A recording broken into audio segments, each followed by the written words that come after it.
Welcome to Duncan Thorin Shield's YouTube channel. I managed to con Duncan into convincing his friend to pay me thousands and thousands of dollars as a professional Counter-Strike player, so maybe he can convince you that some of his analysis is correct. Right, this is going to be episode 1 of Thorin vs. Haters. You might notice over the years I've started to expand the Thorin vs. brand. It's not just about Reddit anymore. We're going to bring in some other ones, maybe Twitter, Facebook, YouTube, whatever. We'll see where we go. But I thought a pretty funny one to do would be reading out like just extreme haterism. Just comments where people are so blinded by hating me that their comment doesn't even make sense or refer to anything that I said or just completely fabricates entire stories, things they've done. In case you're wondering about my attire, haters aren't worth anyone's time. But you know what? I'll always bend over to pick up a fucking $100 bill off the ground that's just there free as fuck. So let's bang this one out before breakfast, shall we?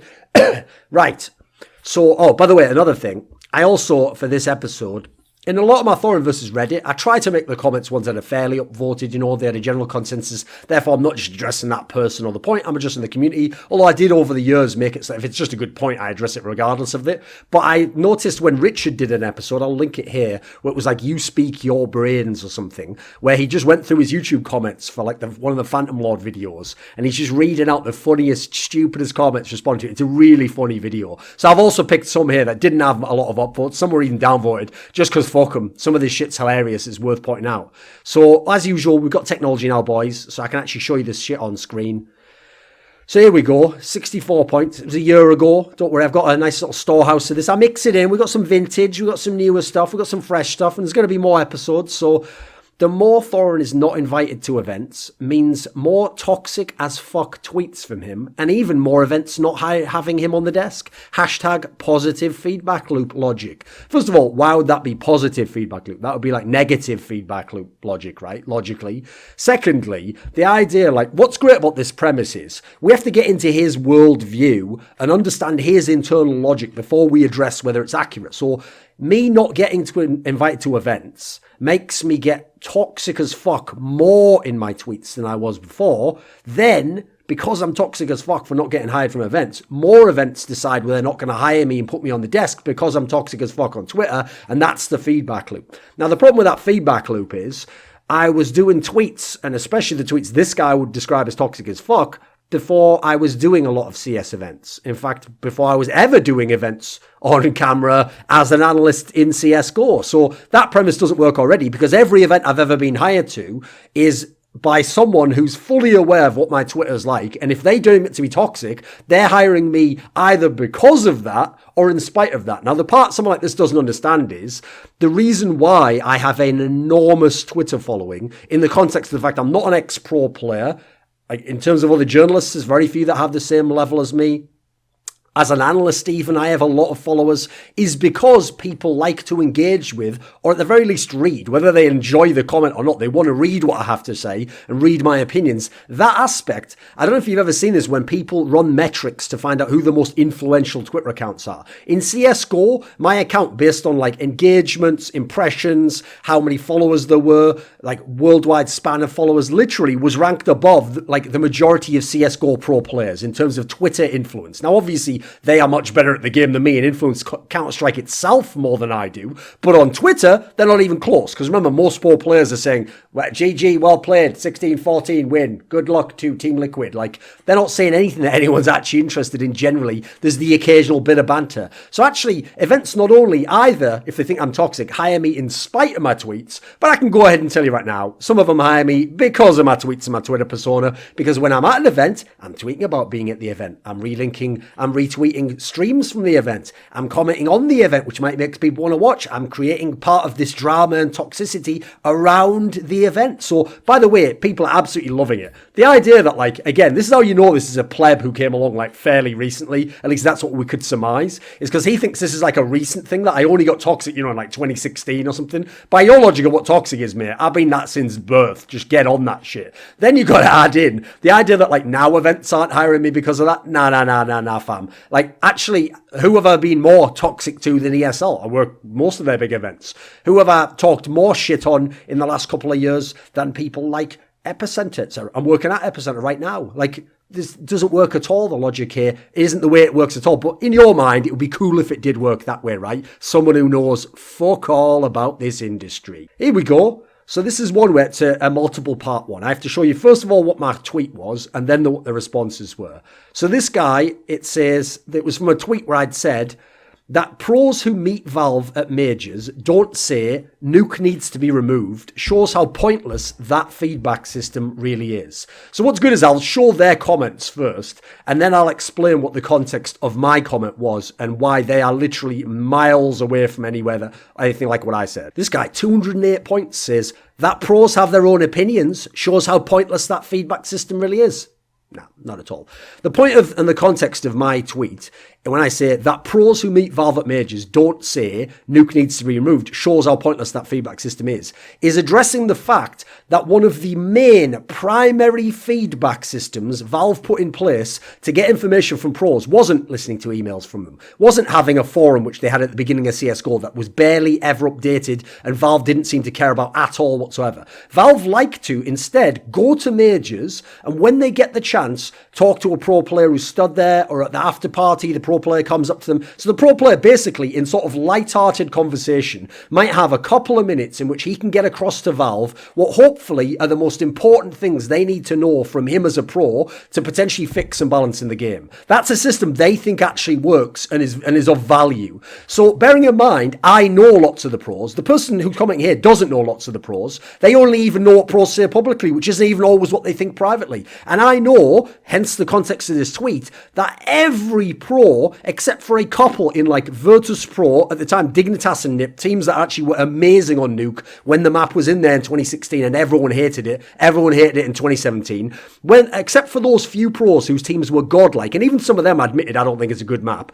Most other pros were telling me all the time, why is Nuke still in the pool? Why doesn't Nuke get removed? Don't they understand Nuke's broken? And I would say to them, well, do you tell Valve that when you see them for 1 minute? And they're like, well, no, of course not. Because, like, how can I remember every detail like that? Or, at the time, I'm just thinking about something in this match now that I've seen or something that happened to me the day before. So hence my point that feedback system is pointless. It's of no value because what's the odds that people are going to remember like game-specific balance stuff and nuanced overviews of what's going on with mechanisms in the game when a Valve dev's just stood next to him having a fucking beer at the bar at the after party? What's the odds they're going to be able to transmit all that immediately? It's a terrible system. So actually, no, in no way did my tweet imply that any pro who has an opinion that isn't nuke needs to be removed somehow shows that the system is pointless. I mean, how would that internal logic even make sense? Like that doesn't even make sense as a diss. Like people here, this is why they're mad haters. They don't even accord me a basic level of rationality. Like I tried to understand on the last guy's opinion what his internal logic was to then explain why it didn't make sense to me or why he was wrong. This guy doesn't even give me internal logic. He just makes me some arsehole who's just like, anyone wrong? Anyone saying what I don't think is wrong? That's it. I mean, if that's what he believes, cool, have at it. But I'll keep dry roasting your fucking soul alive, son, on these. Another one. Pros disagree. He's done that thing where you rephrase it. Pros disagreeing with me in feedback shows the flaws of not only asking only me. Fix that for you. Got him! Didn't fix anything, of course, because in no way did my tweet, let's go back to what it was again, in no way did that ever imply that pros disagreeing with me and having different opinions, pros disagreeing with me in their feedback, shows the flaws of not only asking me. I mean, I'm actually explicitly making the point there that it's about pros and Valve, not me. I'm not even included in it. And it's definitely not just my opinion that nuke needs to be removed. That was the opinion of the majority of the pros that I'd talked to, hence the tweet. It's almost like there's an internal logic and reasons behind why I would say something. And if you remove all context, then assume context that wasn't there, it's sort of you that looks like an idiot, not me, even though you think I'm the one you're showing up. There's another one. 144 points. Wow, it's almost like some pros have different opinions or don't feel so strongly they want to be vocal about it. It's almost like Thorin isn't every single pro player. Got him! He's not every single pro. Has he though? Has he really got me? Or do I know loads of pro players who even at the time were telling me this and I tell them, what did you tell them about Valve? And they say no, like that story I just told you. Or is it that scenario which includes all the context and now makes perfect sense for why I would make that tweet? Or is it what these pros are saying here? Like, maybe they don't feel so strongly. Well, then they're not the pros that I was talking about. Maybe pros have different opinions. Well, I know they have different opinions, but that has no relevance to my tweet whatsoever. As usual, to hate me fully, you have to ignore everything I say, all the points I'm making, all the context of what I'm saying, and just invent a different character that you then call me, give him different opinions that you think are stupid, that never existed except in your stupid brain. You're the only one who could come up with stupid ideas like that. And then attack those stupid ideas. That's called a straw man, by the way, and then go, haha, look how I wrecked this straw man. I mean, Thorin, straw Thor man. This is a fucking amazing one.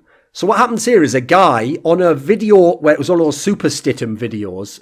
I noticed there's a certain amount of people on Reddit. Because Reddit, the people who comment a lot and comment very vociferously are people who are just really damaged individuals, sadly. And for some reason, their main hobby is just hating on people. That's it. So those sorts of people hate people like Super Stittum. Even though the video does very well and gets super high on Reddit, so most people actually on Reddit are enjoying it, upvoting it, consuming it. The people who comment religiously, where that's their thing in life, it's not even watching Counter-Strike, it's commenting, and watching Counter-Strike sort of like a hobby on the side to give them something to comment on Reddit.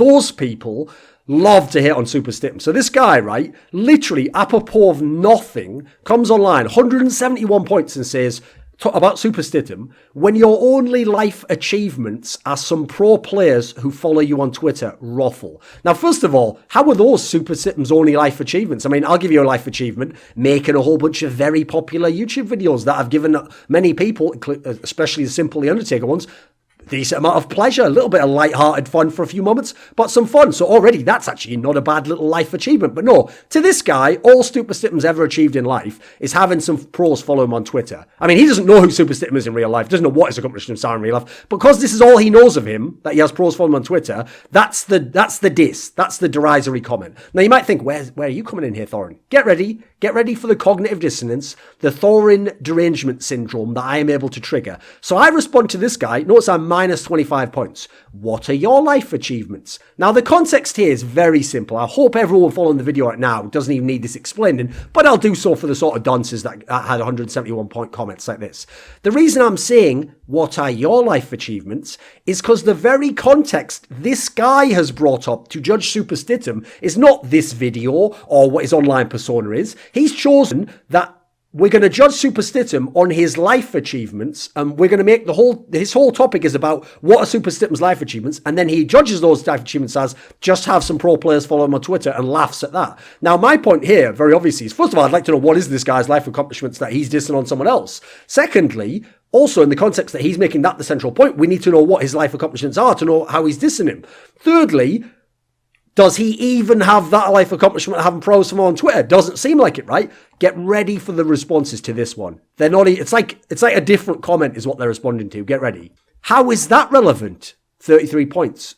Well, it's relevant because that's literally the terms and context that guy chose to make his comment about. And so I'm responding in kind in the same context, asking him for his life accomplishments since we're judging Super Stittum on that. 25 points. It only gets upvoted because it's Thorin the Trash Lord, or else it would be downvoted to oblivion if it were anybody else. Was downvoted to oblivion to minus 25. Wasn't upvoted, so that's a brilliant one. Then we got this one, 26 points. Surprised he didn't throw in the classic beak face, banter face to show how edgy he was being. Now, this is another example where kids on the internet hear these terms, strawman argument, ad hominem attack, stuff like banter, edgy, edgelord. They hear these terms and you can tell they don't understand it because they don't apply it in a manner that makes sense when they use it in a sentence. So he thinks here, when I say, so what are your life accomplishments? Just an absolutely legitimate, genuine question on exactly the train of thinking that the guy had been making, using the same context and terms he set out within his comment. Where's the edginess there? Why is that banter? These people really think that banter is you just say any old shite you want, doesn't even have to make sense or be a joke or be funny, and just put a face after it and go, ha, banter, edgy. No, there's nothing edgy about that, mate. You fail to understand what edginess is. Get ready, because here we go. The old classic one. They think they've got me here, boys. They've got me here. So look, 26 points. What is he saying? A customer can comment on the quality of a chef's food, even if they could not prepare a better meal. A CS historian / analyst, question mark. Yeah, I'm neither of those things. I've only worked literally for my job as those two things, and I'm forced to pay in tax every year. Money I pay in tax every year, more than you likely make as your net revenue for the entire year. And I do it purely for being an analyst and a historian in terms of my income. But yeah, I guess that's just probably a conspiracy theory or some imaginary thing I made up, right? Can still be professionally involved in CS, even if they are crap at the game. Then another guy responds to me, is there a reason you felt the need to scrutinise someone who isn't publicly sharing his fame in a smugly fashion like Super Stittum? Or do you just take your hands off the keyboard and let your ass do the work? Then how about this one? What are your achievements in professional CSGO? Competition-wise, I mean. How can you possibly comment on professional play unless you've played at a high level yourself? See where the problem is in your argument? No, I don't. First of all, I didn't make an argument. I just said, what are your life accomplishments? Since he himself was bringing up life accomplishments as something relevant and saying that just being followed by people on Twitter is Super Stittum's life accomplishment, and that's laughable, and he's making that the point of derision. So these people are all responding to me as if I'd responded to something totally different and indeed said something different.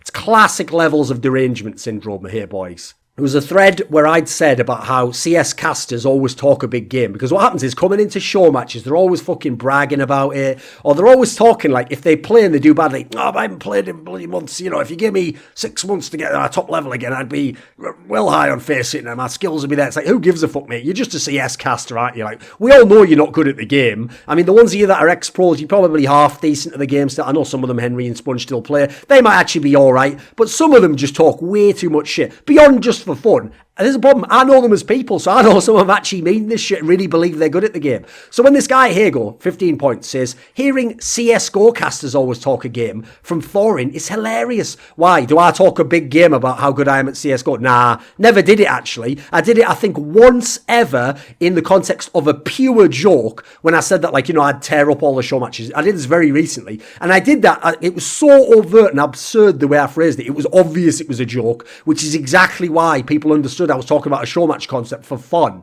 In no sense have I ever bragged about being really good at CS or potentially going to be at a top level or hey, put me in the show match, homie, I'd for legit tear them up fuck, who's Bardoff and Spanner? I'd wreck these guys.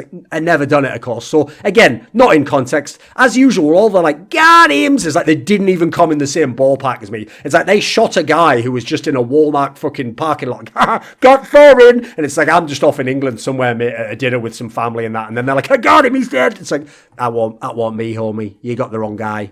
This is one where I made this tweet, okay? So February, let's look at the date here. You're going to appreciate this one. This is the vintage. This is where people love to talk shit on my bold statements. Yeah, they don't seem to like them when it's a few years later and history's unfolded.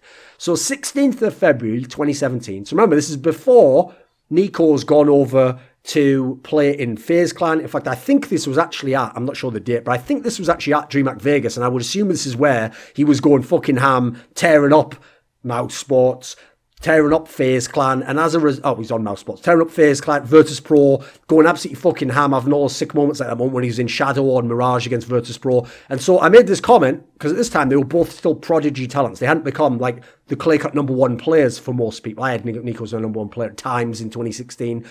I put, we're so privileged to witness a generation containing both Nico and Simple at the same time. That's because these are guys where, I can tell you, as someone who's watched a lot of Counter-Strike, watched a lot of esports, these aren't just new good players, like when fucking NAF comes along, or when you get someone like Adren gets to a really high level. These are not just good players, these are except for the fact they're born in the same generation, you'd use the term once in a generation talents. I guess you can because they're spread out across the whole world. To have two in a generation of all the CS players in the world is pretty fucking amazing in itself. They are above and beyond prodigy level talents. Their ability from day one, from being very young, ability to play under pressure, to play with shit teammates, to carry against even the best teams in the world. It's unreal. I've never seen anything like it from these guys. And I have seen Neo and Forest and Spawn and Element and Real and Ruit and every great player player in the history of Counter-Strike. I was there. I knew them. I watched all their games. I watched all the biggest matches. I studied their POV demos. I talked to them privately. None of them had this level of outrageous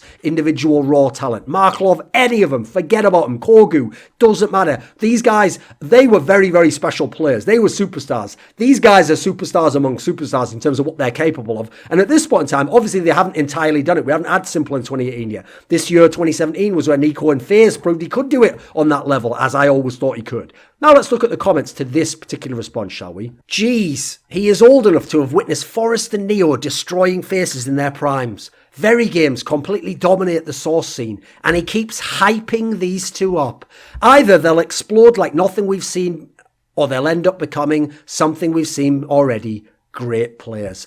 I'll leave it to you, the viewer. Which one did they end up becoming? Did they explode like nothing we've ever seen, putting up god-tier stats that would be something that like Forrest and Get Right at the beginning of Csgo would be like, God damn, those are good. What, and you did this 6 years into the game? Which was it? Or did they just become some great players? And, no biggie, just great players. It's almost like the very fact I've seen Neo and Forrest in very games is why I find these guys so incredible, because I actually know the context of history, unlike your little bum asses on Reddit. This is a good one. This is not apropos of the previous tweet. 7 points. Thank God we saw a lot less of Thorin on the desk in 2017. Hopefully even lesser in 2018. The most biased talent in the scene, literally. Take away reflection and counterpoint, then he has nothing more to offer the scene. First of all, the idea that like if you just took away that series where he's done over 100 episodes and counterpoints where he's done like 50 episodes, if you just take away those things, which for other people would be the one thing they did, he's nothing more to offer the scene. First of all, those are pretty massive. That's like saying, take away all the fucking Nabokov's novels. What did he even do? What, just sit around being an old guy from Eastern Europe? Fucking hell. Who couldn't do that, eh? Nah, novels are pretty fucking banging though, aren't they, mate? He did a pretty good job with those ones, didn't he? Then the idea there's nothing else to offer the scene. I mean, I did all the other written articles, historical articles, videos, every type of video, roster moves, historical context, every other type there, talk shows, aside from Counterpoints, I do all the other games as well. Then there's the part where he says, I'm the most biased talent in the scene. I don't know, literally, I mean, how could it literally be the most biased? Like, what is literal about my bias? I mean, bias is subjective read from you, judgment on my opinions and whether or not you think they are, I don't know, in your world, unbiased. I don't know what those words mean in the context of a field where my entire job is give my opinion. No, I'm not a scientist. I'm not going out there doing an experiment and saying, the 4 to 5 times that Nico throws the flash, they are blinded. Therefore, his success rate, I'm going to say 80% on that one. And Simple as I done is 72%. Now, that's not analysis, by the way. Certain people on the desk do analysis of certain tactical rounds. Even they, the majority of the time, are paid to give their opinion, expert opinion, informed opinion, and therefore it is meant to be biased. So, again, this one doesn't work at all. And then the idea of like, hopefully see him less in 2018. How did that work out for you, homie? On that chain, this guy comes in, 11 points. I'm thankful how this guy lost relevance over the years. By the way, this is the same guy as the last comment. He pops up again after this response. This guy says, how the fuck did he lose relevance? Here we go. Dude, compare how many events he attended in 2017. This is about to get amazing because this guy has something really wrong with his brain. And you're going to see that it's actually kind of wild, like how far he goes with just making up stories in his brain. Dude, compare how many events he attended in 2016 to 2017. It was way less. Despite him pretending that he didn't want to attend, it was obvious that he wasn't hired at many big events. E-League in particular didn't want him on despite his best body working for them. Hell, he was even working at a fucking Gfinity Elite Series for the UK, which didn't have any top 30 teams at. Lol, that's how bad this year was on him. Right, first of all, 2016 was actually an amazing year for me because that was the year that I worked with E-League as well. And so even though I counted that as one LAN, I was doing like 70 days or whatever. So coming to season 3 and 4, which ended up being the premieres, right, yeah, I didn't work with E-League. So obviously I can't ever get up to the same amount of days or events as I did that year. But this idea that, like, you'll see later on, he lies about it, where it's like I lied about being invited last. No, I actually put all these tweets out. I even asked some of the tournament organisers, and they were all absolutely accurate statements. Couldn't do ESL1 Cologne. I'd already booked a concert with my family. I didn't do DreamHack Malmo because I actually turned them down because they took so long to get back to me responding about negotiating the pay that by the time they got to that point, I'd already booked 2 events that month. And generally, I don't want to do 3 events in a month. There was another one as well that I'm trying to think what the other one was that I also turned down. There was a third one as well. Oh, E-League Clash for Cash. He says there that it's obvious that I lied about E-League. They're not hiring me. E-League asked me to work the Clash for Cash. They asked me before certain people were on that broadcast. I told them I didn't want to do it because it was a 1-day match, so I'd get 1 day rate. Instead, I went and did the European Minor for PGL Krakow and got 4 day rates. I don't know if you know how money works, but Clash for Cash is not for me some epic tournament that I need to see. In that particular setting, like I actually in one way kind of look back and part of me thinks maybe I should have done DreamHack Malmo because you know what, ESG Mykonos was pretty cool. And then what was the other event I did then? Forget what the other event that month was. There was another event that month. Maybe Starladder? I don't know. But whatever it was, when I look back now, yeah, DreamHack Malmo was a lot more memorable. Now, to be honest, I did that couch stream with Snipe, so that was when it was Twitch, actually, first of all. So there was something to get out of that one. But when I look back for memories, I'd rather have gone to DreamHack Malmo, obviously, than go to Mykonos. But Mykonos paid more, booked me in advance, so I went with them for business reasons. Now, when this guy says here, like, E-League didn't hire me, well, they did try to, so that's absolutely false. Then when he goes with the angle of like, oh, he even worked at fucking Gfinity Elite Series for the UK. That's how bad this year was on him. You know what else? You know who else worked for Gfinity Elite Series?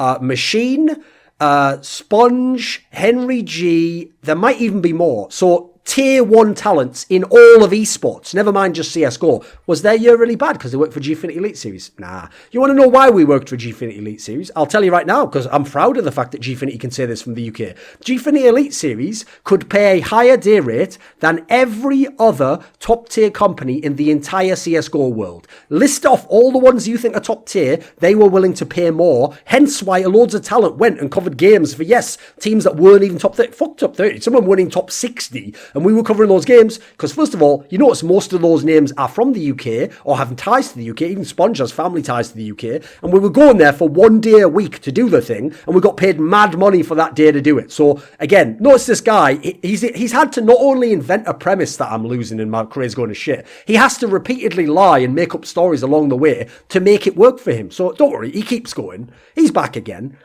This guy then says about me, he can make a comfortable living without going to a lot of events, I believe. By the way, you notice every top tier talent complains about being burned out 300 days a year. So the idea that like, at me, one of the only people who has, remember, doing events is my side gig. It's never been my number one earner in a single year of my esports career. So that as a side gig, unsurprisingly, I don't let it fill my whole calendar. I don't let it degrade my quality of life. I try to pick the events I do. They all wish they could. You know how many times they go, I should have started a YouTube channel like you years ago, then I could pivot out of this. But they don't want to because they're scared that scarcity will set in and that when they don't do an event, someone won't hire them for the next event or feel slighted that they didn't do their event. They wish they could take events off like I do. Now, I'll tell you, this is from a year ago.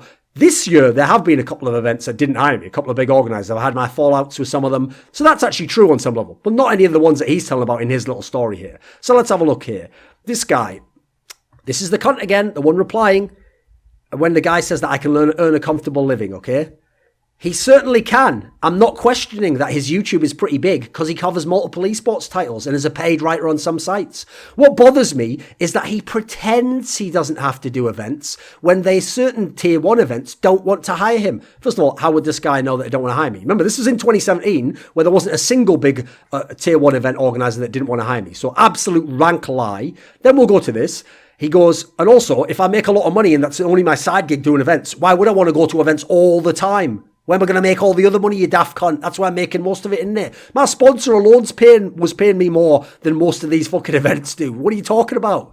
Then he puts here, and goes to whatever shit tier 4 LAN when given the chance. First of all, definitely don't go to tier 4 LANs. I went to Gfinity Elite Series, that was it. I've already explained that. And you know why I go to the other events? ESG, Mykonos, other ones like that. Because again, they also will pay more. Like I said, the PGL Krakow EU Minor paid more day rate than a number of big tier 1 events do. Ones that have all the top teams in the world, big stage setups, they paid more than some of those. If you ever see me at a smaller event, unless it's some weird circumstances, like I would have actually gone to an event in Malta this year if I'd have been free, but unfortunately I'm engaged on that day. I think that's just a cool place to go. Aside from that, I only go to small events because they pay above and beyond the day rate of the normal events. If you had any idea how much fucking money they're paying me, put it this way, it is 4 figures. So you can already go ahead and assume, even if it's the very bottom of 4 figures, it's pretty good, right? And I'm saying they pay more than the other events. So why do you think I go to them? Oh, because you're a biased little hater, and it's because obviously I'm just doing shit in the scene, right? So let's have a look at the rest of it, shall we, for the lols. Like, if you notice how few tournaments hired him this year, this is in 2017, as opposed to 15-16, you can clearly see the drop as he was hired purely as an analyst. I don't even know what that means, purely as an analyst. I've only ever been hired as an analyst. Or he means, presumably, in terms of me being hired as an analyst, this has been a drop. I'll pass this guy's shit English for myself, I guess. And there are so many better analysts than him at the moment that he isn't needed. Untrue. Why did they come and ask me first? Even if analysts are better than me, I'd even say there are some analysts better than me. Doesn't matter. They don't have the social media engagement I do. They don't have the following I do. They don't pop off like I do. So, as a result, events want me regardless of what they think of your opinion of their analysis. Get ready for an absolute lie.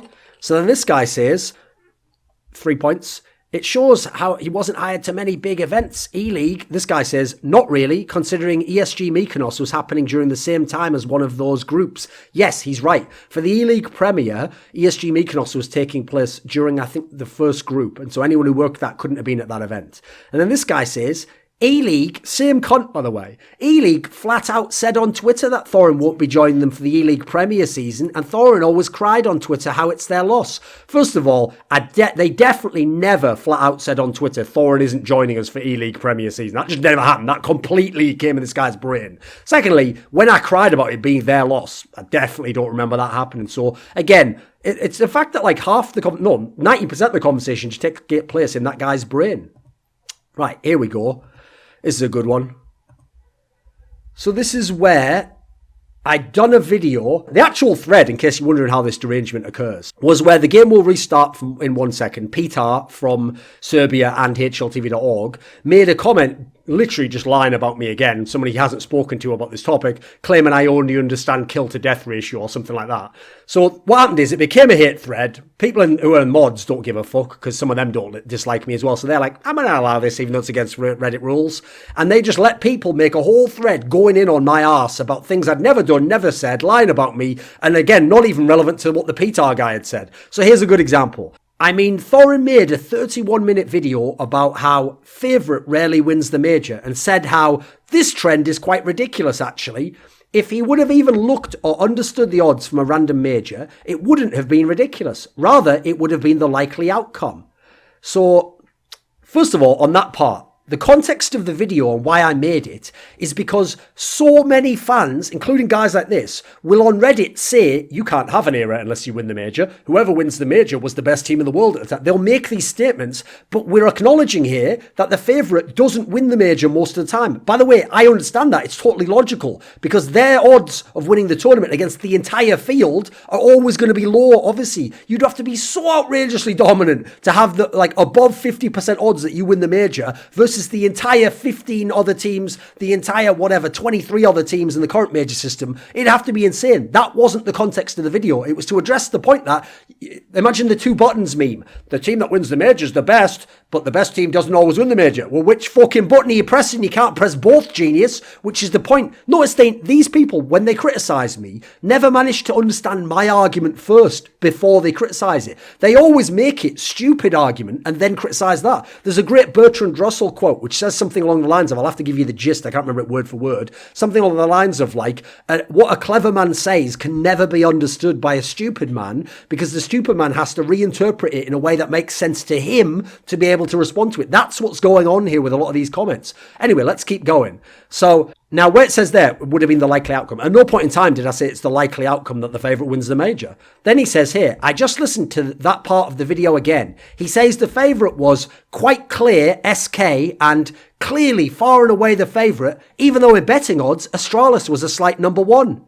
Not sure why he is trying to be edgy here with his understanding. Right, this is brilliant, because when I said the favourite for the major, SK was quite clear, far and away the favourite to win that major. Remember the context of PGL Krakow. It was where SK had won 5 of the 6 previous tournaments.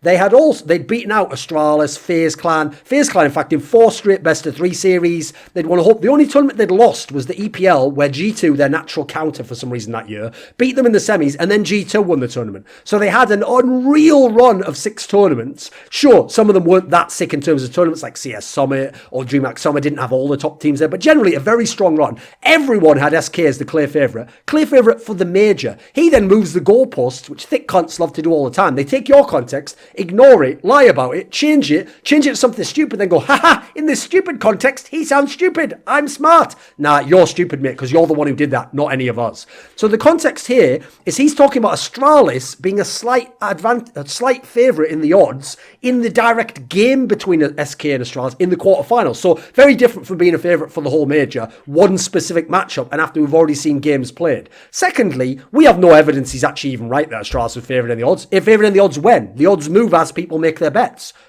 So how does that work overall? At what point in the, just before the game, before the match happened, after the draw was done, we get no information. We can't even say that this guy's actually inaccurate at all. And the idea that because you weren't a favourite for one match means that before the tournament you weren't a favourite and therefore you not winning it shows that the favourite doesn't always win the major, which is my point. So basically my point in my video was the favourite doesn't always win the major. Here's a load of reasons why and why we shouldn't take that. And his point is like, haha, idiot, of course the favourite doesn't always win the major. You're right, except I don't know that, and so let me now mock you on context you never said. Then he has one here where a guy responds to him. Look, 11 points. Lol, exactly what I was thinking when he released that video. And I heard the 4 out of 11 part, 4 out of 11 majors won by the favourite, and was shaking my head at his severe misunderstanding of favourites and odds. Didn't have any misunderstanding of favourites and odds, of course, hence why they haven't been able to bring that up.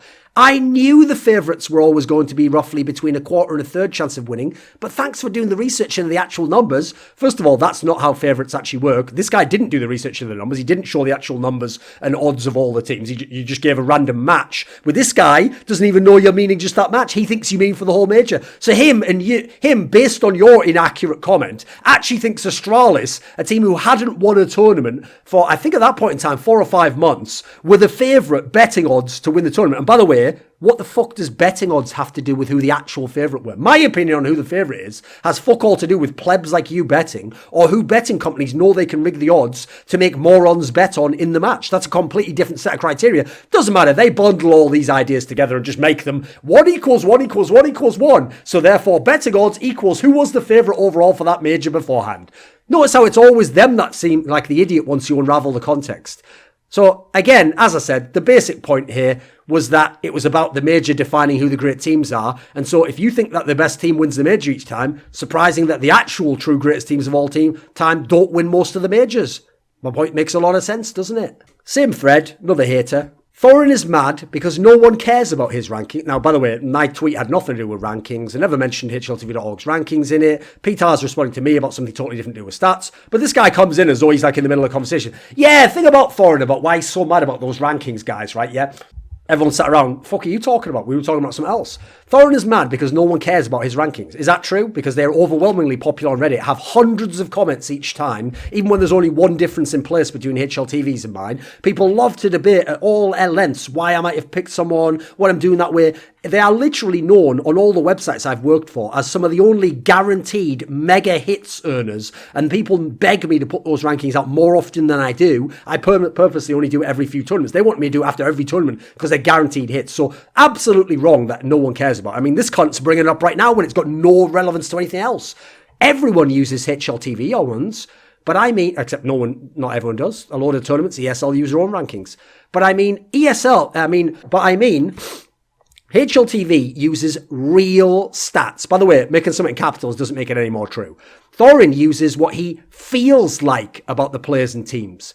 Absolutely not true. I actually look at all the rankings, and I do exactly what HLTV.org system does using my brain. HLTV.org system takes each tournament, gives it a predetermined amount of points, gives you a certain points for finishing first, certain points for finishing fifth. It weighs them over a certain amount of time, and then comes up with your overall ranking, which is a points number because it's an equation. I do that, but I can change the variables because I'm a human and can judge context that a system, points-based system cannot. So it cannot always judge how many of the top teams actually attended this Tier 1 event though. So for example, NRG winning an event like IM Shanghai boosted them way too high in my opinion because there were no elite teams there. But as a tournament, massive prize purse, big name, IM, big location, stage thing, it looks really good, right? That's where a points-based system fails entirely unless you have an ELO system, which as far as I know, HLTV NateDOhDoubleG does not have. Then when he says that I just go what I feel like, I don't do that at all. I try and gauge and weigh up the factors and say which one seems to be more important, which one had the better teams out there, and therefore is a second worth a fourth over here. And I try to figure it out, and I also figured out my criteria years ago so that I'm consistent with how I do it every time. So even when I don't like a team, they can get ranked pretty highly, and when I do like a team, sometimes they don't get ranked highly at all because they don't have the best of 3 ranked wins. They don't have the overall placings, or it's at smaller tournaments.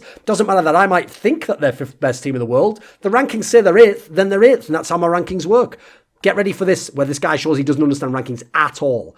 HLTV rankings can't be biased. There's a whole system behind it. Wrong. The bias is built in when they made the system. When they decided how much a tournament gets arbitrarily in terms of points, that's their bias, deciding how much it should be worth. When they decide how many point spots you... how long something is weighted to drop off in terms of point score, that's biased. They included some weighting. Did they ever explain to you why that was? Did they ever have any general consensus of everyone who looks at the rankings that, yes, it should be weighted that way? No, you all just accept it as the status quo and don't question these things. Then this guy says here, so there's a whole system based on it. Even the top 20 players. Actually, the top 20 players that HLTV.org does have a massive subjective component. Yes, they use some stats, but even if Nico's stats are better, for example, than someone like, I have to pick some off the top of my head here, Olaf at the end of the year, they can put Olaf higher because they feel that he did more in a bigger team, in bigger tournaments earlier in the year, in big matches, whereas Nico didn't get to playoffs as many times, therefore his stats don't count as much. So actually, they go against their own system of stats in order to make those rankings. They are subjectively made by Peter or whoever else does them at HLTV.org. Absolute lie that it's somehow unbiased and that bias can't get involved and that they're just going off numbers and that a computer spits it out. Who do you think programs the computer even in that fantasy sci-fi world where they have some fucking, I am ranking bot 2K57, here are your results, and then what they come out, oh, how the bloody hell did they figure out? But it is from God. I mean, cyber robot Jesus, who has no bias and no one here programmed him, right? He did just evolve out of that primordial ooze. No, someone fucking programmed it and put all their own bias into it. Difference is, I can change my biases, as in, I might think this event is massive, but then I notice a couple of teams miss out. I can skip the points down a bit, and I can break the rankings not count as much. I notice a key player was missing from a team, so I don't give them all the points for that. They can't do that to the same degree. They do, but they have their own biases to when they do it, and I think it's like actually a less effective system, but I will credit them. It's more effective in as much as it, because people think it's just a computer spitting out numbers, they think it's less biased. So that, in that sense, it actually does serve a purpose and it does help things because people think when a human wasn't involved at the end, that's not biased. But if he was at the beginning, it doesn't fucking matter, does it? So when Richard made his video about how ESL selling the broadcast rights to Facebook was almost inarguably a good thing for esports because it gets the concept of bidding for broadcasting rights and it potentially pushes Twitch's hand to pay more for them, that was what his point was, that it was a good thing. He didn't actually say that Facebook was a good thing or that he knew the experience would be good on Facebook or promised that Facebook specifically was a good... No, it was always about the gist of the point from day one, and idiots like this never understood that. So in the thread about Richard's video, 37 points. This guy says Thorin and Lewis are part of that old boys club that they used to complain about in the Starcraft 2 days. Right, we're not, and here's why. Because what we talked about in terms of the old boys club was a bunch of the original esports casters purposely not hiring people they didn't like personally, or when someone else came along who was a competitor, actively going to tournament organisers and making deals behind the scenes like, I'll never work with you if you hire that guy. Or going to these other talents, this happened in StarCraft 2 actually, and telling them, I'm the fucking top dog here, I'm the fucking daddy, and I'll make the top rate. So you don't ever ask for the top rate. You ask for this rate, my rate minus a third. And when you get that rate, you say, thank you, sir. And then you come back to me and you tell me what rate you got because I run this scene. And if you ever dare step to me, I'll fucking run you out of this town and this business quicker than lickety split. That's what was going on. That's some of the things that old boys club was doing. Absolutely unethical, in my opinion, immoral behaviour at times. Really terrible stuff. Now, I've never done any of that to anyone in esports. I've helped up many people as casters and talent. I've even asked events to hire on people who are less well known. I did it recently with a guy who was just a journalist. I've gone out of my way to help these talent integrate into the events. I've shared my rates with them. I've helped them negotiate higher rates at times I've even offered to, even though it's something that cost me money potentially, boycott events to help them block negotiate to get their rates higher when I feel they're being unfairly done by. When someone wasn't hired to a major I was hired to, I actually said to someone from the company who's running the major, if it was between me and him, you should have hired him, mate. He's better than me. So the idea that I'm in any way like them just because I said that like selling the broadcast rights is a good thing, who the fuck knows where that comes from? Well, here's another guy who pops up. 11 points. They're total sellouts, but say that on Reddit and you're a heretic. Back in the day, they cared for the scene in the game. Now they care for the cash only. No actual example given as to how, no specifics, because remember, it's not about specifics. It's about a feeling in their body, which they use the logical left hemisphere part of their brain to rationalize and justify using some made-up stories, conjecture and speculation that makes no sense at all. How am I a sellout? Like in this particular scenario, I'm not getting paid by ESL for saying it. I'm not getting paid by Facebook for saying it. I actually don't even think it's about Facebook. I think it's better to actually get rid of this particular scenario. Then this guy, don't worry, the guy who commented there about him being a sellout, he comes back. So this guy says, how is speaking out against monopolies being a sellout? Cunt comes back. Selling to the highest bidder with full knowledge that this won't work is selling out. First of all, I didn't do that. I don't work for ESL, daft cunt. I am hired as an analyst for their events only. I have no say what platform they work on, and definitely didn't get some sort of commission or finder's fee for them doing a fucking Facebook deal. Secondly, this shows you how even when they apply their haterism to companies, it goes the same way. So to this guy, ESL cynically sold to the highest bidder, knowing full well that Facebook would be terrible and that they'd have problems and that it wouldn't have a chat function, it wouldn't have clips. They didn't know that at all. That is so outrageous to suggest that ESL knew this. And by the way, I know from behind the scenes, what you think ESL weren't promised a better experience, weren't promised features that would be there, weren't promised that they'd have more hands-on development stuff. Of course they were, you idiot. They didn't just do this deal to tank their whole company for a little bit of short-term money. That is such an outrageous speculation even. And then the idea that a guy who knows nothing, he was never there in any meeting, he's never seen any internal email, he knows fuck all about Facebook and ESL, but he knows that they knew it couldn't have worked. And why couldn't it have worked? Because daft cunt said it couldn't have worked. Sound. This tweet I made just when Team Liquid was at Summit, CS Summit 2 earlier this year, but they hadn't won the tournament. It says, Team Liquid has to be the top 10 team who has used the "we're using a new lineup" excuse the most over the last 3 years, and it can't be close. Now, I think that's absolutely accurate. They always used to change players every 3 to 6 months and then always say, well, give us time, it's a new lineup. We're having problems, but, we just changed players. It's like, why are you always changing players? Because the lineups aren't good. So if the lineups aren't good, stop saying it's just because you fucking changed the lineup then. The point's a pretty obvious one, right? Are you ready for the Gotham? I bet you think he's going to fucking slam me on this one, boys. You ready? I'll take Thorin tweets that didn't age well for 500, Alex. Got him!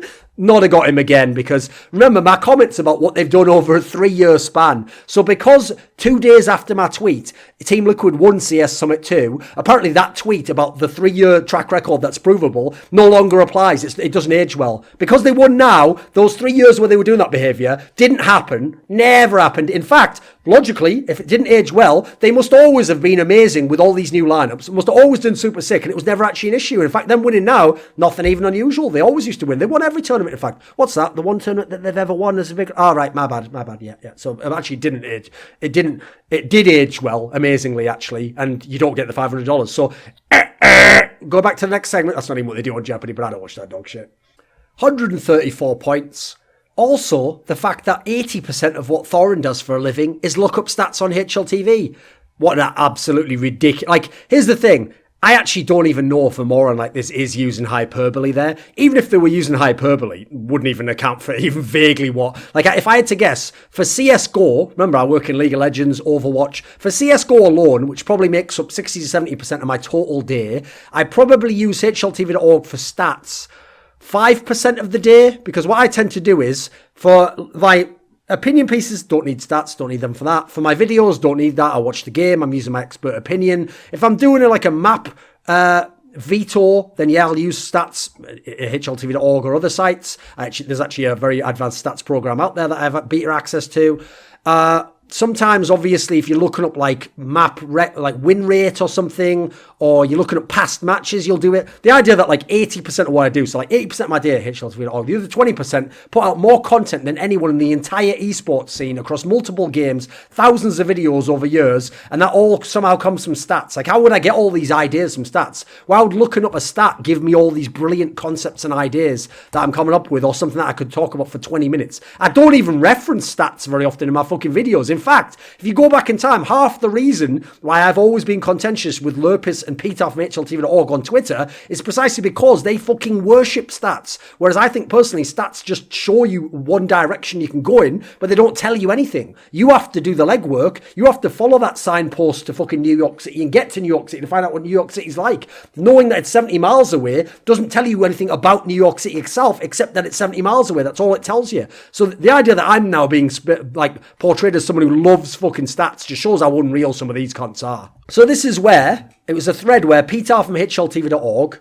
responded to a comment I'd made about how I was sick of, I forget the exact wording, but it was along the lines of like how HLTV.org had repeatedly spoiled the vetoes on their website, because what would happen during events was, while we're doing the pick ban on screen, the second the pick ban was done in the tournament area, because they had people on site and they had access to the servers and they were running the servers for the tournament, they would have the pick ban info and they'd just put it instantly on their website. So anyone could go to HLTV.org and see it spoiled. That's why famously, another thing haters used to say is like, you just obviously look up the veto on HLTV.org. That's how you got it right. Even though many people who've worked with me have said this publicly, whenever someone asks me, do you want to know the veto? It's out. I said, don't tell me. Let's do it on air. Let's try and spitball it. Let's see where we can go with it. That way, if it's different, we can talk about how, all right, I thought actually it might be overpass at this point in time. If it's the same, we can talk about that makes sense in light of what we know about them on cash, etc. Like, that's the way I've always done it. You can lie and say I don't. I mean, again, you can make up any lies you want. It's your life, mate, but it doesn't make them true. And then what happened was they'd done this for almost every event I'd ever worked at. If at that point in time I'd worked at, let's say, 50 events, then at 48 of those events, maybe even all 50, HLTV.org had done this when available. So as a result, I thought personally that was quite a fucked up thing to do for the scene. I thought you should have held them until after the broadcast says them, then show them. Now, in a way, I sort of understand where they don't feel beholden to the broadcast, even though I think they should, because they're actually a partner with the tournament and they're helping the tournament and the tournament's helping them. But again, that's always been the HLTV.org way. Whatever they can take, they take. Whatever they think is theirs, and they don't give any fuck about cooperation, which is the point of my tweet, that they didn't cooperate with producers, with tournament organisers. Now, what happened was, Peter said this was a lie and claimed that, like, oh, actually, we don't go live with them until it's already agreed with the tournament organiser or something, right?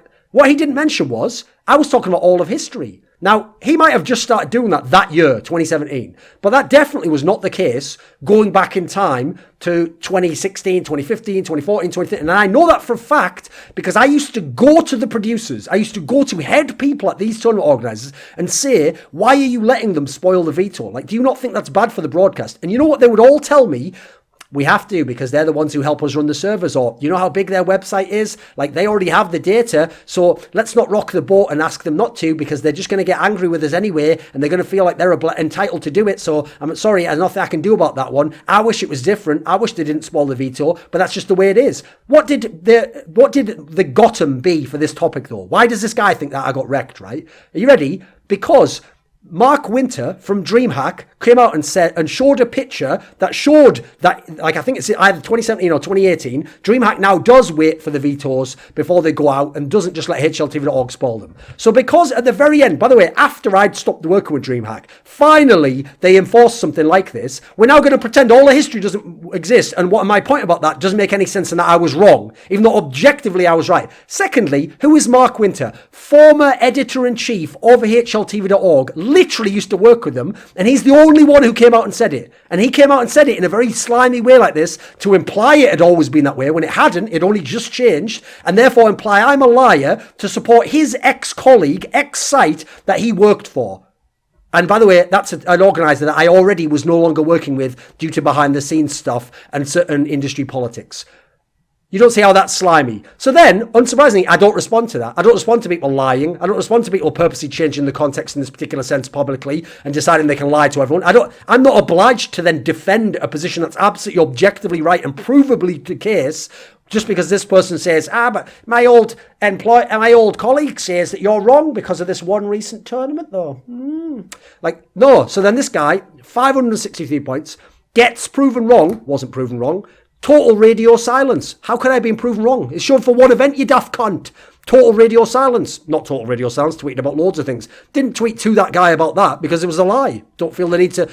Here's the thing about me that might actually be one of the things that gets me into trouble. It's something I've realised over the years. There's many times I make a tweet and people go out of their way to read as bad intent into it as they can and make me try and change the context so it looks as stupid as possible and then attack me. And then when I'm being attacked, I have friends who say, why don't you just put a tweet out there, clarify that that's not what you were saying? And I say, because I was never saying that. And in fact, nothing about my persona, nothing about the way I tweet and my consistent principles ever suggests I was tweeting that or that horrible thing. And therefore, every time some Tom, Dick and Harry jumps up and lies about me and purposely, in bad faith, says that I'm a piece of shit, I'm a little puppet, a marionette who must then jump up and say, no, please, everyone, you must believe me, I beg of you. I don't do that, homie. No one runs my life except me. I pick what I do. No one's my boss. No one's going to force me to do jack shit. So as a result, no, I didn't address that. I decided, fuck these morons who are in their own little dog shit clique, literally lying in public because they get to score points from morons like you who don't know any better.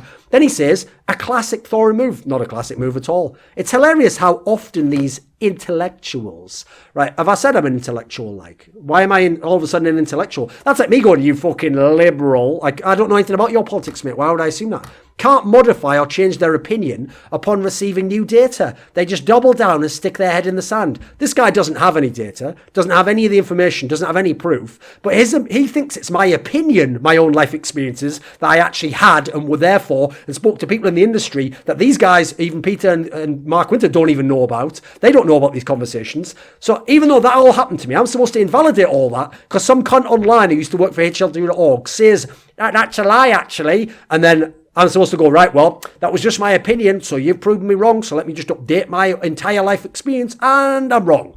Got him. 563 points on that shite. I did this tweet here. It was when Smiths was announced that he was going to be part of the new G2 lineup. It said, people have gone too far with Smiths. He is a real teammate in a world of selfish players. Whether that means as much in CSGO is another matter. But Smiths is a solid role player with an amazing accomplishment list who had one bad year. Now, statement I'd absolutely stand by. It's one that if you look at, here's the context. Pretty easy, right? People have gone too far with Smiths. In what context, Thorin? Keep reading, you'll find out. He is a real teammate in a world of selfish players. Right, so we're talking about him as a teammate now. Whether that means something in CSGO is another matter. Right, so that might not even translate into CSGO. He might be bad in CSGO, but he's a real teammate in terms of how he plays in a team, his influence on a team, his role, what he can do to help people. But in CSGO, he might be bad. That's another matter. But Smiths is a solid role player. He is. Over his history, except for the year he tried to warp in 2016 in G2 and way outstepped his bounds and went out of his lane, he, for the rest of CSGO, was a very solid rifle role player, either a support player in Envious or an entry fragger in Very Games. And by the way, used to put very good numbers in the early days of CSGO doing so, and very solid numbers in the LDLC/Envious days. Absolutely, provably was all these things. And he has an amazing accomplishment list. The guy does. He won a fucking major and many big tournaments. And he had one bad year. That was absolutely accurate. So in this context, it's all about him as a player, what he can do as a player, his role as a teammate, and the history of him as a player. Now let's see, with cognitive dissonance, how people have to now try and talk shit on me. 74 points. I wonder sometimes if Thorin has schizophrenia. Well, that's just a reasonable thing to say, isn't it? Not even saying it as a joke. Actually just saying it as a legitimate comment. First of all, because he's one of these morons on the internet who doesn't know what schizophrenia is, he presumably, by the logic here that I would have two different opinions on something, thinks that schizophrenia, like a lot of people from movies, think it means multiple personality disorder. You know, there's two of me. There's the one that talks shit on Smiths and made fun of him, and there's the one that likes Smiths now. Oh, who is it? Oh, has he got fucking schizophrenia? First of all, not really that cool thing to joke about. Secondly, I don't have schizophrenia. Schizophrenia is where you basically have your internal world, that could be voices, that could be images, or is overpowering over your external understanding of reality, that you can mistake the internal for being more real than the internal. Hence why people who actually have psychedelic experiences sometimes experience psychotic breaks or symptoms of schizophrenia, why they say if you've got schizophrenia, stay the fuck away from psychedelics, because one of the side effects of psychedelics can often be the feeling that the real world of the inner eye, the imagination, whatever, is more vivid and real than actual reality that's coming into you from your five senses. That's why people have that. So why I would have schizophrenia, because I made fun of Smiths when he was shit in his worst possible role and as a meme. But then I've made a real analysis that people have gone too far, because what was the context that I was talking about here? When they announced that lineup, everyone was like, Smiths is shit. Smiths could never be a good support player. Smiths can't even play at a pro level, which again, that is going too far. Like, I've never said that about Smiths. I never said he couldn't play in G2 at a pro level. I thought he had to do a different role, and eventually I hoped he'd move down to an LDLC type team or another squad and help some youngsters come up. Definitely never said that. So actually, what I've said is in no way incongruent with my previous opinions. Here's another tweet. It's from this year. Put it this way, take any godlike player from history and give them Simple's team right now, and I doubt they even make semis of these tournaments. So this is at the period of time where Simple's almost won Star Series Season 4. He's made it to the final of DreamHack Marseille. Right, he was playing such a high-level game in terms of the eye test, doing everything. Stats said he was entering the most, he was winning the most clutches, he was getting the most kills, he was getting the best ratings. His raw stats in terms of rating, etc., were through the roof, unbelievable levels. Hence why even HLTV.org had to give him fucking MVPs on the losing team at these tournaments. So my point is a very clear one. As someone who's seen all the great players in history, the point I'm making is Simple's so outrageously hard carrying, and now, this is before Electronic Relay came online for Na'Vi, that even if you took Classic Get Right, Neo from 1.6, Kogu from 1.6, any of these players and put them in his position, Olofmeister from Fnatic, I don't think his team would make even the semis, because they were amazing players, but they couldn't just carry you every game. They wouldn't carry you every single game, literally. That's just hyperbole when we said that. Simple was literally doing that, and in every fucking category. So actually, yes, I do think that even with them on their team, they'd struggle to even make semis of these tournaments. He was making the finals every time, and sometimes coming close to winning, like at Star Series. Pretty good point, right? Let's see how they misunderstand this context, Bob. I'm convinced, 26 points, that I'm convinced Thorin just makes shit up all the time and hopes no one notices. What does it even mean? He's convinced I make shit up all the time, right? It's an opinion with context that's subjective to me. So yes, I did make up my opinion. Yes. Where do you get your opinions? God? Does the fucking little gnome at the end of your garden speak to you and tell your opinions? Nah, you make them up yourself, just like you made up this opinion. Now then, the fact that he goes, just makes up shit all the time. Nah, try to have thoughts, mate, and give actual, like, interesting analysis and provoke discussion. Obviously didn't work with you. Couldn't provoke thought or discussion. My bad, right? Then he puts, and hopes no one notices. How do I hope no one notices? So I put a tweet out there to 200,000 people. People see it on Reddit, have a massive discussion, and I'm going, oh, bloody hell, I hope I'd be able to sneak that fake opinion out there that I made up all to myself and hope no one notices. Oh, they've got me. Oh, bloody hell, what have I done now? Oh, it's over, lads. I'm irrelevant. Take me to fucking G2 Elite Series for all that bloody money. This is a tweet I made where when the movie Avengers Infinity War came out, there were all over HLTV.org on the sidebar on the front page threads where the topic of the thread was the spoiler. Character X dies.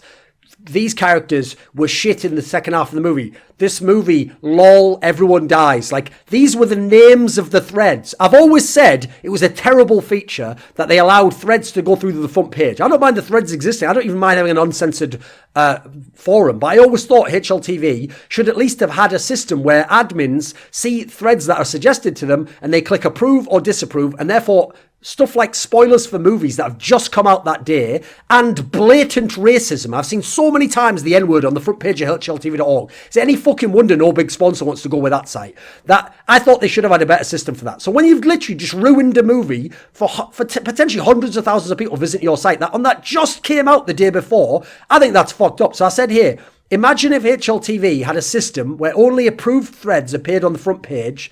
Nah, better to let any 14-year-old communicate racism and movie spoilers to your front page audience. And what's great there is, I don't even say which movie it is. But are you ready for the people who know everything about my mind and can make up all the stories? Oh, sure we are. Here we go. 201 points. The title of the thread that Thorin is referring to was called Sarah cheating with demo proof. That thread had spoilers from the movie Avengers. Thorin clicked that. Haha. Now, It's absolutely wrong, of course. That's not the thread I was talking about. There were multiple threads. There'd be multiple threads about racism. This guy can't read my brain and know what fucking thread I want. He also is trying to diss me by thinking that I clicked on a thread about Cold Zero cheating with proof, therefore implying I think Cold Zero was cheating and that there was proof, and then got spoiled from a movie, which, by the way, logically isn't even on the front fucking page, because I'm talking about threads that the title is the spoiler, not a different title, and then you get baited into a spoiler. So he hasn't even understood the internal logic of the basic tweet. Then he puts, Thorin clicked on it. Well, guess what? I roasted this guy alive. Absolutely false. I saw a thread on the front page titled, "Movie Character Dies." Are you ready for this guy's response? Is it like, oh, well, yeah, no. He goes, sorry, I thought you clicked that thread since it was the thread that had more comments on the active section. Where's the connection?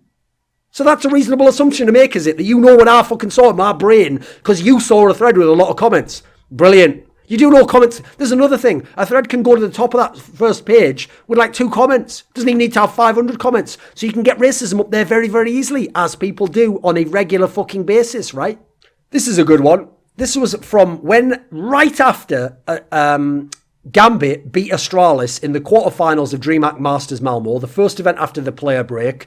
So obviously Gambit's just lost Zeus. They brought in Fitch. Everyone's thinking they're going to fail. They're playing Astralis, the team that looked like they could have won the major, and Astralis almost beat them in the semi-finals at the major to win the major, one of the best teams in the world. So then this guy, right after Gambit's shockingly upset Astralis in this quarterfinals, says, but Reddit and Thorin, the historian, told me that Gambit without Zeus is a tier 3 team and that Zeus was the only person that made the team good. Not an opinion in any context I have ever expressed. In fact, a few months after this, I made a video that explained that I thought people overrated Zeus's impact on Gambit. I thought it was useful to have a veteran in-game leader who implemented his style, but I also thought Adren secondary called at times, and personally, I thought it was both discovering Hobbit and Adren going to full maximum level that really made that team championship level. I think it was all of them combined. Neither one was bigger than another. I think you should give an equal credit to Zeus, to Adren's insane level, to Hobbit becoming the Rookie of the Year, and even to Moore for doing some insane AWPing against Astralis. That would be the reasons I would give as to why they were able to win the major and become a team that was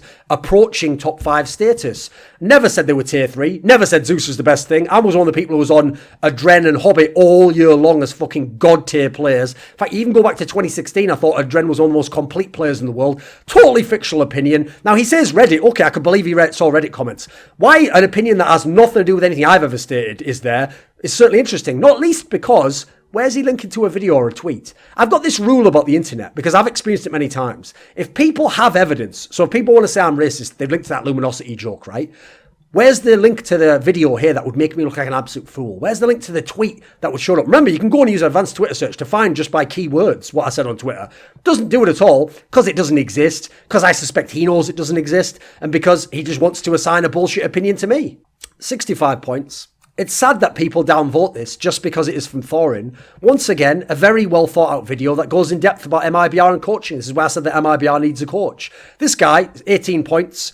Yeah, but polarizing comments are the death of journalistic integrity, unfortunately. Now, first of all, polarizing comments. Polarizing to who? If you just disagree with me, all of a sudden my comment's polarizing. Polarizing, controversial, are terms used specifically to smear someone, to make them sound like, nah, a lot of people hate this guy, so he's probably wrong, right? Oh, he's just trying to make us all angry at him. No, someone who comes out and gives an opinion, like Einstein when he came up with the theory of relativity, that was incredibly polarizing. That was incredibly controversial. Does that make him an arsehole? Does that make his scientific work and integrity no longer relevant? No, of course not. So the idea that me making comments about like MIBR and what I think of them and players and making jokes is the death of journalistic integrity. Now, when I make jokes, that's not me as a journalist. I'm not even doing journalistic work. I'm in a fucking, either I'm in an opinion video where it's a joke that goes along with my opinions, or it's a tweet and that's not even my journalism. So the idea that that's like the death of journalistic integrity, what? So when I now report all this corruption going on with VeXii and the major talent, you now can't believe my integrity there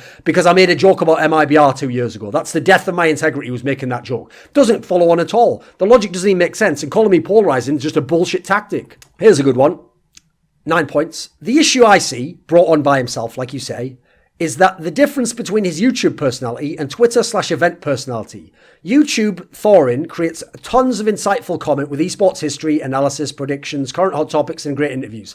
Twitter/event Thorin tries way too hard to be edgy and clever to the point it negatively impacts his viewership and reception on YouTube. First of all, the idea that I try way too hard, I don't. It's very easy for me, mate. All my tweets are throwaway shit that I just fire out there because their opinion's not worth putting in an article, in a video, in something really good. They are literally the trash heap of my opinions. They're just things that either I think a random hot take at this moment, because guess what? I'm like everyone else. I'm allowed to have an opinion in the moment that doesn't have to be super well researched because it's not in my fucking work, is it? It's no journalistic integrity involved. Then you got to look at the fact that he says I try way too hard. I don't. It's very easy for me to be edgy and clever or whatever you think it is. So if you think I'm trying to, then you just don't vibe with my personality. Fine. Move on with your fucking life. But you can't. You're obsessed with still watching and reading and consuming it all and giving you a comment, right? Then you say it negatively impacts my viewership and reception on YouTube. How the fuck could you possibly know? How do you know what my YouTube numbers are? How do you know what the reception on YouTube is? This is the ultimate fallacy people always make, which is they don't like a video, therefore everyone doesn't like it. Loads of people on Reddit, 200 comments don't like a video, but the video has 40,000 views. Oh, 200 people out of 40,000 don't like it, therefore everyone doesn't like it. It's impacted his views. Who says that my views have somehow gone down because of tweets I've made? I'd say it's the opposite. I think if I was just making videos, I don't think I'd be as popular. I don't think I'd be as relevant. I think I'd still be in the community. I'd still have a position in the scene because I've been here for so long. I don't think it would be as interesting though. I think when people see a comment that's like a hot take and then they hear there's a video on the topic, they go, oh, let's see what the nuanced version of this is. Let's see what it was like when he did more research on it, or where he's thought about it more over a few months. Let's see what this is all about. Or they go there and go, let's see what's wrong with this. Let's see what I can find I can nitpick about or poke a hole in and say he's wrong and biased about. I'm one of the few people who, I think the reason I've succeeded in esports is most people have the problem that only the people who like them watch their stuff. People who hate them ignore them because they hate them. I have people who hate me and say that I'm irrelevant who can't stop fucking watching my shit. And that's why I'm overwhelmingly successful. Then look at the part where he says there, if he wasn't such a twat, sometimes his YouTube content would probably be a lot more popular somewhere like Reddit. Actually, there's one area he's right about. There were people who downvoted me because they didn't like me and they saw my content and thought, fuck this guy, I'll punish him. But you know what? With the new Reddit rules where I can post the video myself, you all shit out and look at you. That's a shame. No. Remember the old days? No. We used to downvote him. No. What a twat. Can't do it anymore because he has the power. Wait a minute. Where does the power come from to not get downvoted? Oh, because of that massive Twitter following I've built up by doing loads of tweets that make people more interested than just once a week posting an interview, which wouldn't get me any fucking engagement or following. What do you know? Even my throwaway opinions build up part of my platform, which then help my other platform now. Hey, what do you know? Cheers, mate. Peace. Your life fucking sucks. 107 points. Thorin. I never thought Tarek was a top 20 player. Well, except when you suggested him to the top 20 list of 2016. Got him! We got him! He did a top 20 list of 2016 and he put Tarek in there. Do you want to know what's coming? I'm sure you can already guess, viewers. I never did a top 20 list of 2016. HLTV.org does the top 20 lists. Secondly, I don't think Tarek actually was even in theirs, but I didn't check. I did a top 10 players of 2016. Tarek never made the list. Nowhere in any video or on Twitter, I tried Twitter searching, did I say Tarek's a top 20 player or top 20 players of 2016? Guess what? The reason why I now was saying I never thought Tarek was a top 20 player is because I'd never thought he was a top 20 player or ever said he was a top 20 player. So you can see that it was entirely consistent. So this guy, as usual, wants to tell me my opinion without linking to any evidence or where I said it. And then, if you ever ask them, by the way, well, where's that? They'll always say the same thing. Well, what am I going to look through all your fucking videos to find that out? Which is the most weak fucking answer of all time. So, nah, son, didn't call him. You tell me these things is about me and my opinion on support players, and yet still fail to provide me with what exactly Thorin then thinks a support player is. Done many videos on the topic, explained it at quite a lot of length, that I think it's a role, not a specific, spot you play. It's a way of playing the game. Because from what I watched of his analysis, so it's fake analysis, not even analysis now. You do realise, even if it's bad analysis, it's still analysis, you daft cunt. So putting it like that as though it's a quote doesn't even make any sense.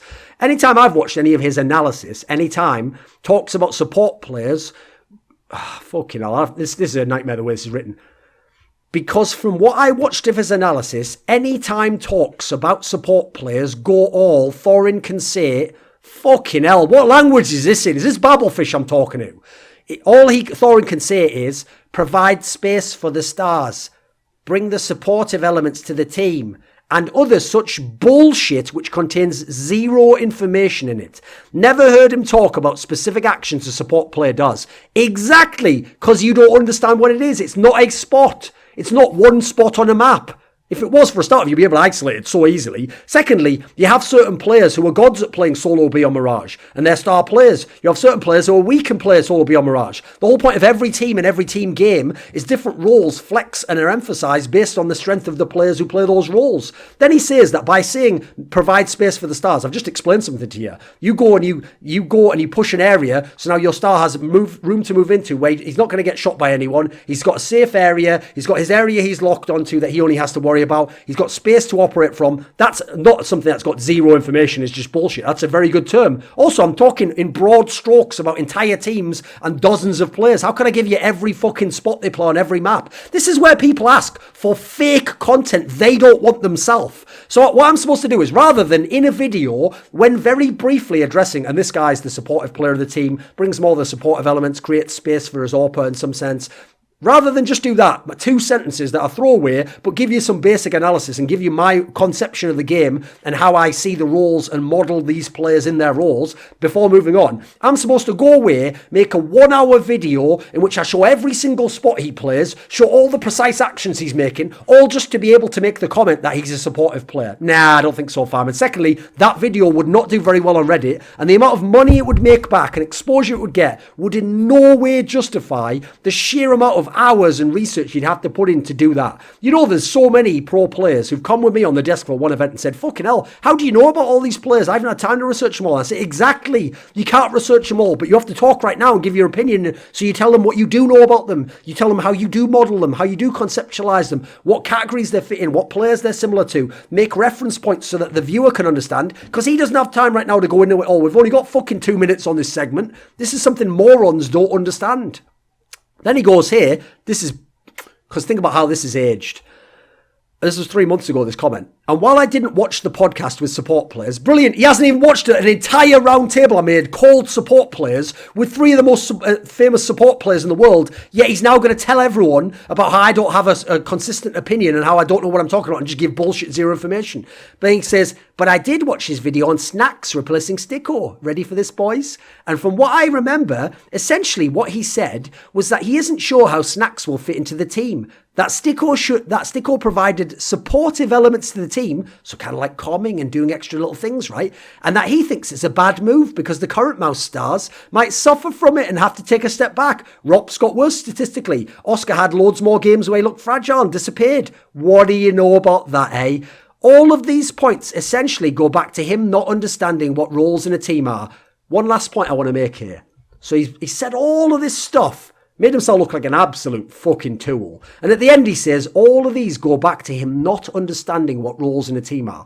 Implication being he understands what roles in a team are. So why doesn't he explain what a support player is or isn't? Why doesn't he explain why snacks would or wouldn't fit into the team? What's that? He should actually put some skin in the game and show that he knows what he's talking about and therefore can critique me by actually explaining some of his own points.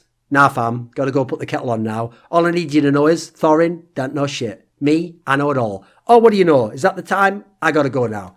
It's been real. Why doesn't he give his fucking opinion? Because you know what? He doesn't know what he's talking about and he might actually get critiqued. This is a fucking good one. This was where I'd made, I can't even remember the tweet, but you know what? This is one where, even though it's a hater, I'm actually going to give him credit. I think this is pretty funny. 40 points. He says, just another gem from esports Hysterian. Now that actually is pretty funny. That's not really like a got him because it's not like referring to anything I've done or something that's famous about me that he's wrecked me on or he hasn't baited me into anything. But like, at least it's funny. At least he's done something clever. He's taken esports historian and he's made it like I'm esports' hysterian. Like I just cause hysteria and make crazy statements and get everyone riled up and wound up into a big frenzy. That's actually funny. I'll give that one credit. That's actually clever. It's very rare they ever are. So I thought I'd give credit on the rare occasion I could actually find one that fucking made any sense. Right, here's a great one, because this is a classic hater move, where they try to claim that, like, each esport's like a little sort of frontier town in the old Wild West, and that when I moved from esport to esport, it's because I've been run out of town from the last one. So you ready? You really consider Thorin's journalism the slightest criticism? Really? What would be hard criticism to you? There's a reason Thorin has been thrown out of pretty much all big gaming communities except CS, and it's not because he's too nice. So let's find out what this guy says. Well, which ones? Most esports games on this side of the millennium, in short. Personally, I know him from LOL, where he was a central figure for years until a cascade of scandals forced him to disappear. Right, so first of all, never been kicked out of or run out of or thrown out of a single scene, because how could they? How could they throw me out? Like, if I make a video now in Quake, someone will go and put it on ES Reality and it'll get loads of views. If I make a video now about Starcraft, people in Starcraft will watch it. What scene was I thrown out? How could I be thrown out of? It's not fucking Survivor. They can't vote me off the island, you daft cunt. I'm just there making content. They consume it or they don't. Every single one of the games he's talking about, so he specifically clarifies it to be every game this side of the millennium. So he literally means from 2001 onwards. So Counter-Strike, I definitely haven't been kicked out of that scene, have I, you daft fuck? I'm still in it making tens of thousands of dollars on a regular basis. Then we've got StarCraft 2, a game that had already died out when I stopped covering it in 2014, because for the site I was working for, we needed hits. StarCraft 2 was dying out. League of Legends and CSGO were way bigger or getting bigger, and so I did those games instead. I've always covered the games I've been interested in, and especially StarCraft 2 is a game I only covered for the hits. I had an interest in the history of the game itself didn't care for, so I'd have no problem switching to League of Legends. Then he even says, from League of Legends, I was a central figure until for years. Yeah, I was doing talk shows, interviews, etc., until a cascade of scandals forced him to disappear. Now, what's hilarious is, all my scandals in League of Legends came before I went supernova, got massive and made loads of money from League of Legends. They were like, there was the Poland one, which wasn't even to do with League of Legends, didn't affect my League of Legends career at all. There was the Reginald Caesar comment, which actually only got me like, what, wasn't it like, I think they suspended one episode of Summoning Insight or something.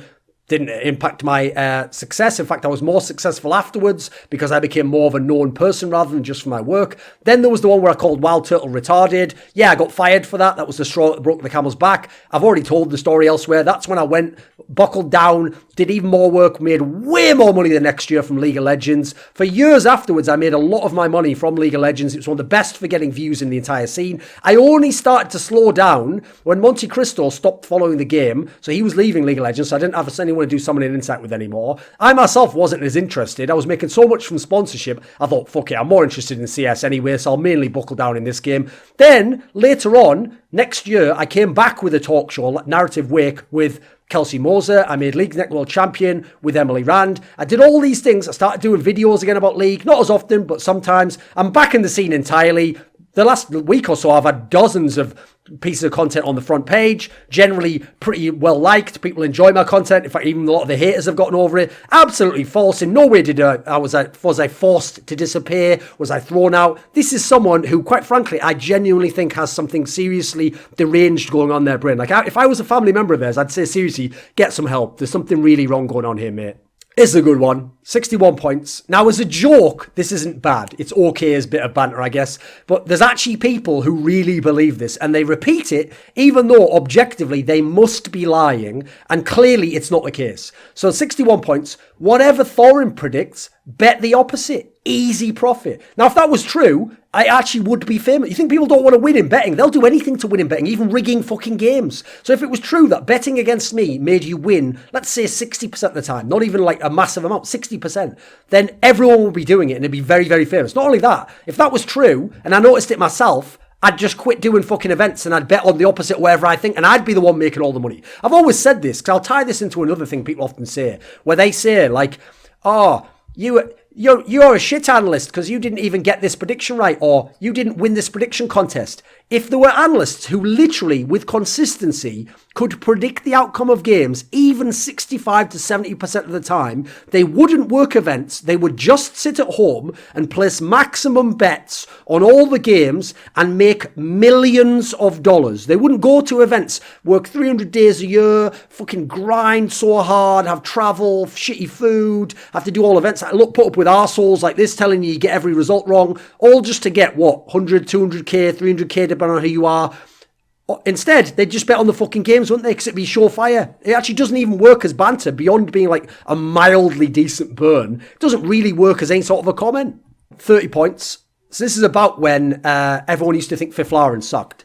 Yeah, let's put everything on Reddit and forget who started this. Lupus and Thorin kept bullying Fiflarin and Nip the entire time, and this set the scene for flaming every bitch/support player in the scene. First of all, again, you're so new you don't know that you're fucking born. People used to flame support players literally going back to the early 2000s. Do you know a player called Arl? He played for SK Gaming, who won, at the time, the most dominant team in history, won many championships, broke the prize money record in 2003. People used to constantly ask for him to be replaced with a star fragger because they didn't understand the concept of support roles and they wanted just all-star teams to be made. So that was going on in 2003, for fuck's sake. It's 2018 now, and Fiflarin was playing 2012 to 2014. So the idea that we invented that is just the most pathetic attempt at rewriting history from someone who doesn't know the history I've seen in a long while. Then you got to add in the idea that, like, I bullied him. I barely ever even commented on Fiflarin being a problem in NiP. He was a problem, and I thought he should have been removed, but I didn't actually back then meme on him very much or talk a lot of shit. I was mainly in League, and I was doing some CS, just watching it as a game. Lopez was the one that was hardcore into the game. He's the one who made some of the comments you might be remembering. Why I would be associated with his comments,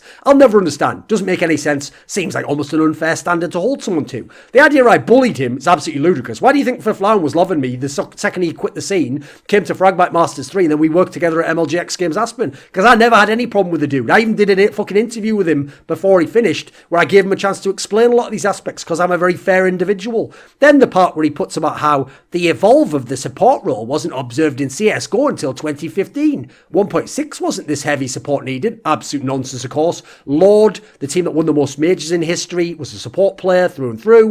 In fact, he used to get angry at that. Senya of Na'Vi, a team that won 4 majors in a row, streak no one's ever been able to fuck with. They had Senya, who was a pure support player. All going back in time. You go back to some of the other squads. You have people like fucking Knoxville, maybe even Nikon in NOA and the Eolithic teams. You can go through every team in history. You got these players there. It's an absolutely bullshit narrative this moron's made up.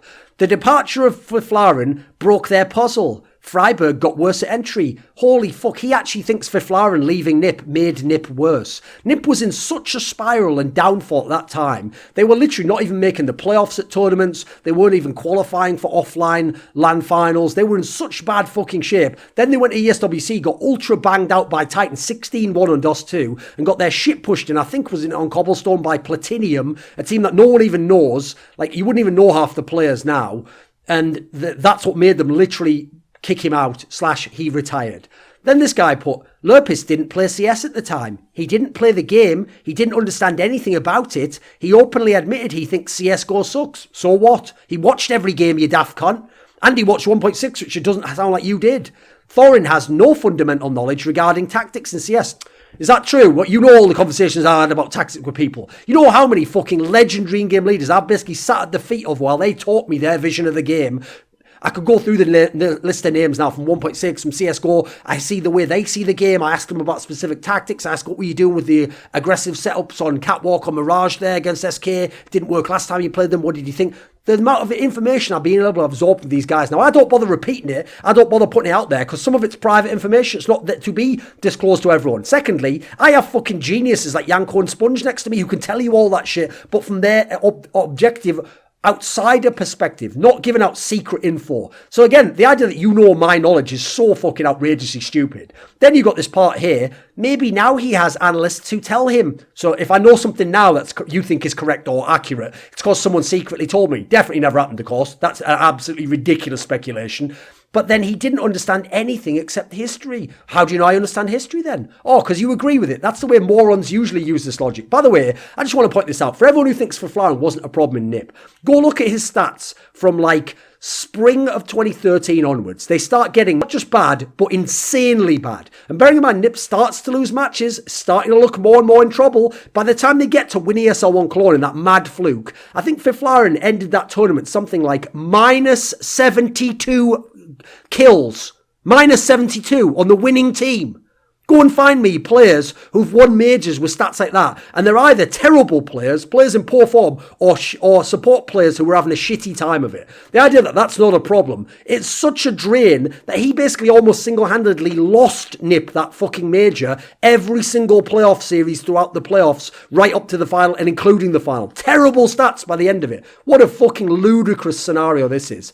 Anyway, that's enough of that shit for now. We can bang on morons all day long, and I absolutely will be back for more. below. This video was kindly supported by Andreas, Snazore, Westerlund, Dean Tanglis, Gardner Wilson, Landon Thompson, NateDOhDoubleG, Kyla Harris, Travis Greb, James Harding, Daniel Yordanov, VeXii, Robert Baxter, and a special thanks goes out as always to Jerky's Minion. Do you want to suggest a topic or a guest for my content? Would you like to ask me a question in my monthly AMA? Would you fancy a few teasers for what's coming up in my content? How about taking part in an esports discussion with me? Well, put your money where your mouth is and join the Scrilluminati today at the Patreon link in the description box below.